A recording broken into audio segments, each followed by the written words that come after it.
अरे रो रो के दिलवा कहता गलती दोबारा न करी रे।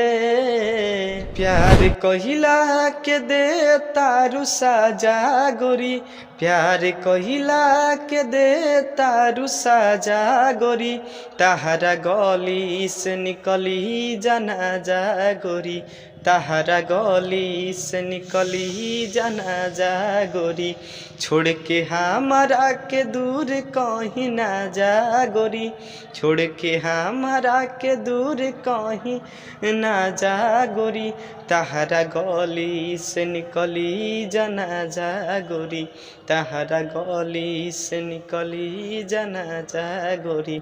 और एक और गाना सैड सॉन्ग है ऐसा। अरे रो रो के दिलवा कहता गलती दोबारा न करी रे।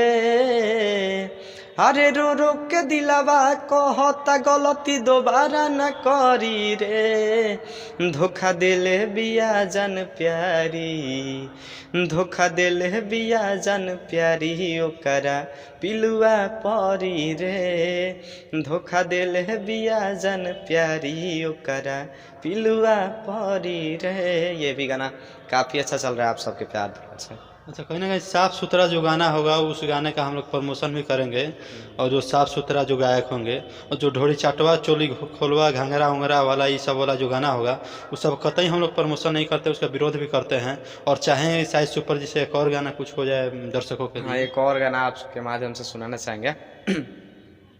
गाना शराब भला कांड देख कातना बा, दारू नहीं पिया भैया घटना बा, मनबतिया हमारे भाई, न तो नशा लगी घूमब बाजार ये भाई, तब देखी नहीं घर परिवार ये भाई। ये गाना।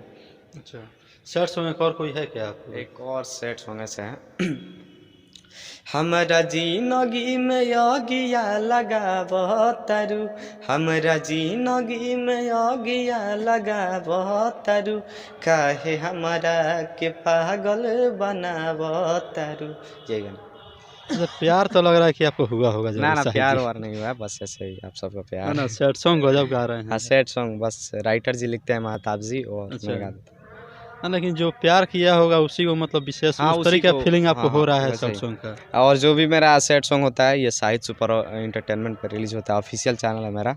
अच्छा। और आप सबका प्यार से अच्छा चलता है। कितना दिन से गायकी कर रहे हैं? गायकी हम बहुत पहले से कर रहे हैं, लेकिन मतलब उतना हमको पहले मालूम नहीं था। अच्छा। और धीरे धीरे जैसे जैसे हुआ, और आप सबका प्यार। अच्छा, काफ़ी प्यार दुलार मिल रहा है लोग गायक है, और काफ़ी अच्छा सैड सॉन्ग वगैरह भी गा रहे हैं। समाज के लिए भी कुछ गाने गाए हैं जो दारू वगैरह पे है, महंगाई पे है। आप लोग दुलार प्यार करिए और कहना सब्सक्राइब करिए, फॉलो करिए इस चैनल को भी। बाकी मैं संतोष कुमार।